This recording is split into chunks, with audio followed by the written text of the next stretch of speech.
YouTube est depuis 2005 l'une des plus grosses plateformes en ligne permettant de partager du contenu avec d'autres internautes, et c'est justement dans ce but que Kevin et Henri Tran ont commencé à faire des vidéos. Grâce à une imagination débordante et un sérieux besoin d'entreprendre, ils ont lancé la chaîne Le Rire Jaune qui comptabilise presque 5 millions d'abonnés à ce jour.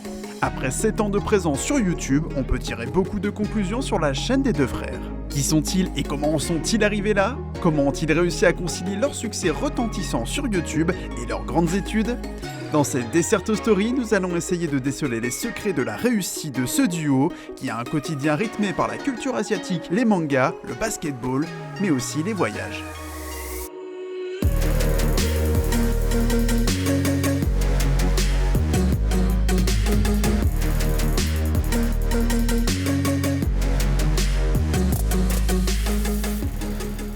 Kevin Tran et Henri Tran sont deux frères qui font un carton depuis maintenant 7 ans sur YouTube. Le premier est âgé de 27 ans tandis que l'autre a 24 ans. Tous les deux sont français avec des origines chinoises, vietnamiennes et belges. Ils habitent avec leurs parents dans le 3e arrondissement de Paris. Doué à l'école, Kevin effectue sa scolarité au lycée Louis-le-Grand pour obtenir un baccalauréat S spé-maths. Henri ayant 16 ans au lancement des vidéos, il passera son baccalauréat S spé-maths pendant son aventure sur YouTube. Tout commence pour la chaîne Le Rire Jaune en novembre 2012 avec la sortie de la vidéo Les peuples asiatiques, passant en revue tous les clichés connus à propos de cette population. Dans cette vidéo, Kevin démonte tous les stéréotypes de façon humoristique tout en dénonçant le racisme en gardant un ton très léger.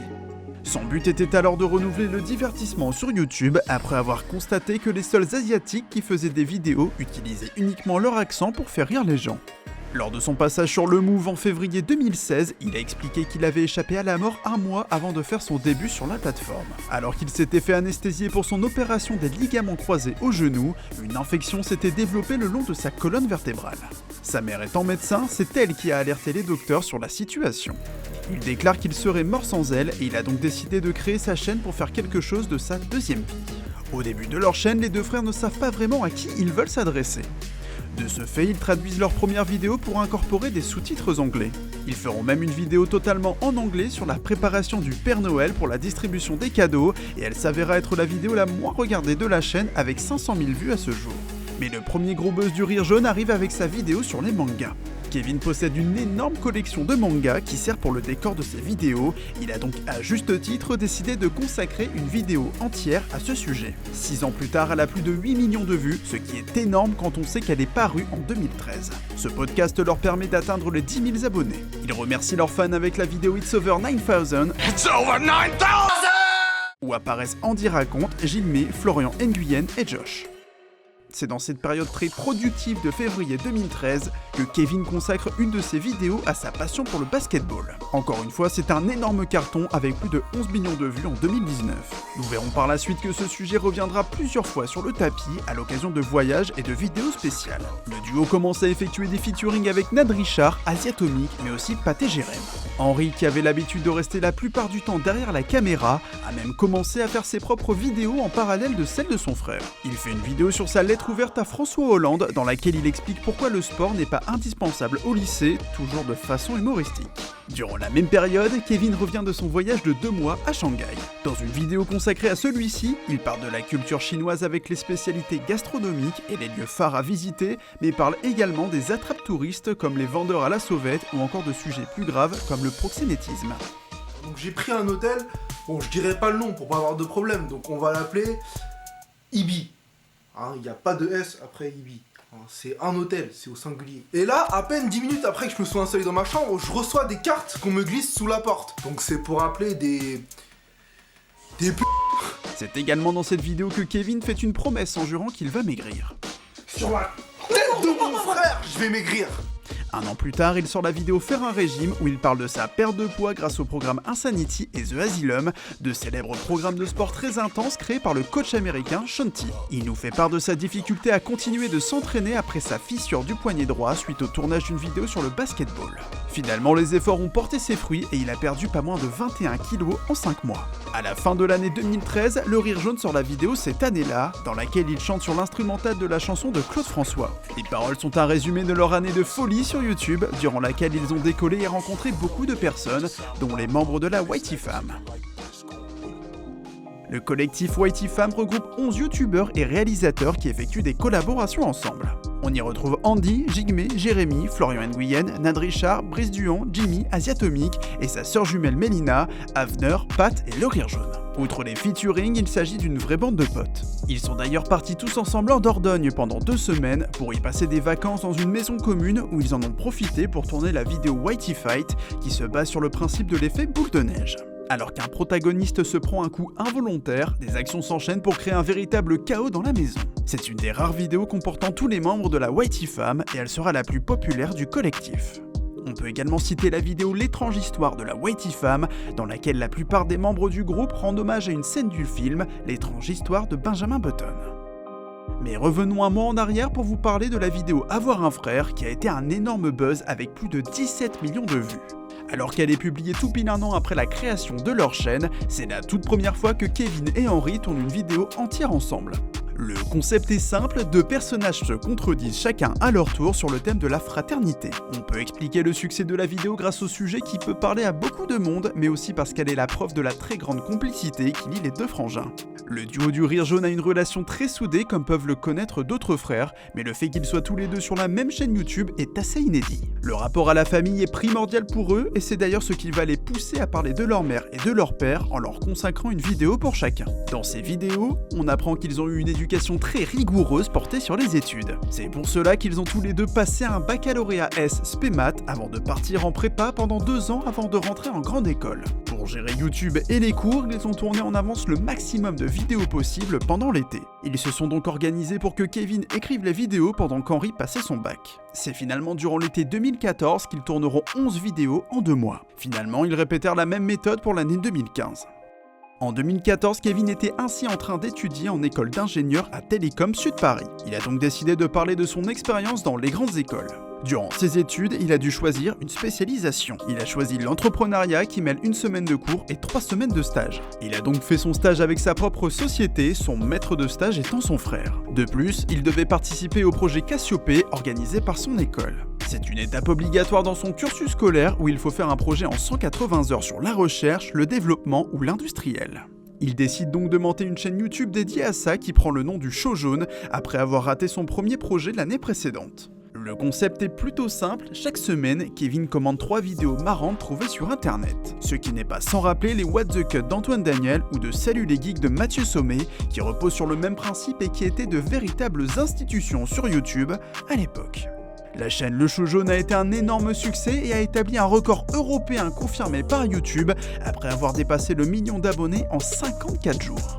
Après 40 vidéos publiées sur la chaîne, Kevin annonce avoir terminé ses études. Il fait une dernière vidéo sur cette chaîne où il parle de son expérience dans la création hebdomadaire de vidéos. Il explique que cette chaîne était tout d'abord un challenge pour lui, et il a donc décidé de se lancer dans la critique de vidéos virales. Finalement, il annonce mettre en pause le Show Jaune car il trouvait ça trop rébarbatif et pensait que le concept s'essoufflait. En outre, il a expliqué que sa chaîne principale accueillerait les prochains épisodes s'il décide d'en sortir, ce qui a été le cas pour 4 épisodes. Pour l'instant, sa chaîne secondaire n'a pas repris d'activité, même si les 2 frères avaient pensé à faire du gaming dessus. Le diplôme en poche, il a décidé de continuer sa carrière sur YouTube tout en ayant un parachute de secours si tout s'arrête du jour au lendemain. Du côté d'Henry, après avoir redoublé sa prépa une fois, il est finalement pris à l'ESSEC, la 2e plus grosse école de commerce de Paris. Un mec de l'ESSEC qui m'a envoyé un message, il a dit « Yo, j'ai vu ton comment sur Major Prépa, c'est un bug sur le site, il affiche pas le rang, ça va être corrigé rapidement. En attendant, t'es 411ème, donc bravo et bienvenue à l'ESSEC. » Le doublé! C'est stylé. La billet de mission, putain! C'est trop cool. Ah, ça y est! Et comment ça se fait qu'il n'y a pas de placement sur Je sais pas, c'est un bug du site apparemment. Comme son frère 3 ans auparavant, il fait une vidéo sur les grandes écoles pour parler de son expérience. L'école est quelque chose d'important pour Le Rire Jaune et les 2 frères ont consacré près de 12 vidéos à ce sujet. Cette situation est assez inédite sur YouTube. En effet, beaucoup de vidéastes qui commencent à fonctionner sur la plateforme décident souvent d'arrêter les études pour passer à plein temps sur leurs vidéos. C'est par exemple le cas de Michou, le jeune youtubeur Fortnite qui a entamé une année sabbatique après l'obtention de son baccalauréat en 2019, comme on a pu le voir dans notre Desserto Story dédiée à la Team Crouton. C'est en juin 2016 qu'il réalise un de ses rêves en partant avec Asia Atomic à San Francisco, après une invitation de la NBA pour aller voir les finales de celle-ci, opposant les Cleveland Cavaliers contre les Golden State Warriors. Alors on marchait puis on s'est perdu, donc on est tombé devant ce stade. Du coup je vais peut-être voir ce qu'il y a là-dedans. Oh là là là là là là là là. Oh là là là là là là là là. Il réitéra l'expérience en 2017 en étant invité par la NBA à la Nouvelle-Orléans pour le NBA All-Star Weekend, l'un des plus gros rassemblements pour les fans de basketball. Ce nouveau voyage est aussi l'occasion pour lui de visiter la ville située en Louisiane. Il y fera des rencontres en interviewant des gens qui sont intrigués par sa caméra, comme ce petit garçon qui a très vite déchanté après avoir voulu passer sur la vidéo. What's up? He wanted to be in your video too. How old are you? 7.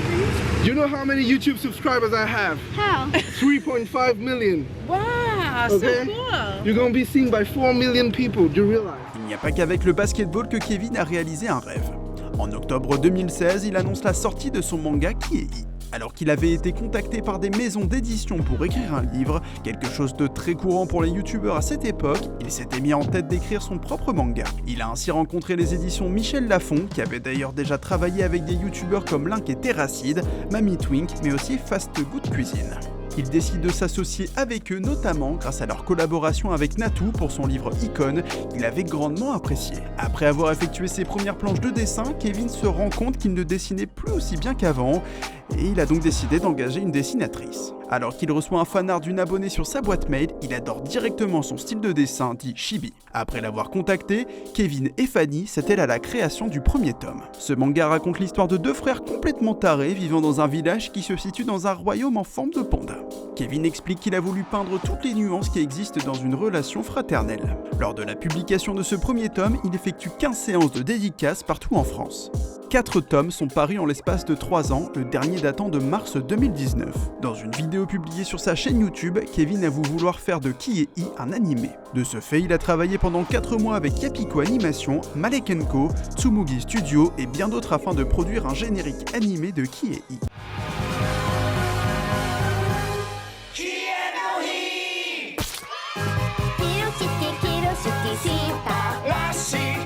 Désormais, il est en contact avec des plateformes de streaming et des chaînes de télévision pour essayer de produire 52 épisodes de 13 minutes de Kiei. C'est un processus très long qui devrait prendre plus de 2 ans à se mettre en place. S'il ne réussit pas à vendre le projet, il lui reste la possibilité de continuer la série ou de se lancer dans la création d'un tout nouveau manga nommé Chubby qu'il a en tête depuis très longtemps. En août 2019, avec la Coupe du Monde de basketball qui a eu lieu en Chine, Kevin a eu la chance de faire une vidéo dans laquelle il affronte l'équipe de France de basket, lors d'une vidéo où ils doivent réaliser des défis. C'est encore une fois grâce à YouTube qu'il peut être aussi proche de sa passion pour ce sport. C'est à ce jour la dernière vidéo publiée sur la chaîne YouTube du duo. Henri, quant à lui, est moins présent sur la chaîne en ce moment. En plus de son entrée à l'ESSEC Business School, il a commencé le streaming sur Twitch. Il a notamment participé au grand quiz organisé par Jiraya pour le stream. Si vous souhaitez en savoir davantage sur cette émission, on vous en a parlé lors de notre Desserto Story dédiée à la Web TV de Webedia. Si le Rire Jaune s'est imposé comme l'une des chaînes YouTube les plus populaires en France, c'est assurément grâce à cet esprit fraternel qui règne sur leur chaîne. Leur univers bien à eux, comprenant la culture asiatique, les mangas, le basketball et les jeux vidéo, permet à un public de tous les horizons de suivre leurs vidéos. Avec 133 vidéos et plus de 850 millions de vues cumulées, la chaîne fait assurément partie des plus importantes sur le YouTube francophone. Alors que Kevin est concentré sur son manga et que Henri s'est lancé sur Twitch, on peut se demander quels seront les nouveaux projets de vidéos pour les années à venir. Ils vont d'ailleurs très prochainement atteindre les 5 millions d'abonnés et on peut donc penser qu'une vidéo spéciale sera consacrée à ce cap symbolique. Ils sont en tout cas le parfait exemple que la création de vidéos sur YouTube est une aventure qui peut tout à fait se réussir en famille et sans mettre de côté ses études, ce qui permet aussi de se constituer un filet de sécurité dans une profession où tout peut changer du jour au lendemain. Si vous avez aimé cette vidéo, n'hésitez pas à la liker et pourquoi pas nous donner dans l'espace commentaire un sujet que vous aimeriez qu'on analyse dans nos prochaines vidéos.